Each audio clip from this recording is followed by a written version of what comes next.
All right, everybody, here we are into June with the inflation garden.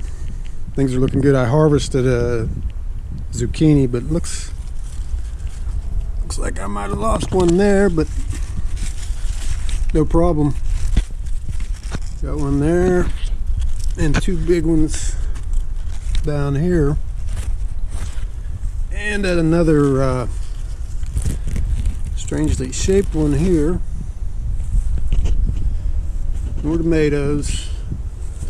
Trying to put up some kind of thing for these cucumbers to latch onto. I don't know. We'll see. I'll know better for next year. Huh. More tomatoes. A lot of tomatoes. A couple of them getting pretty good sized.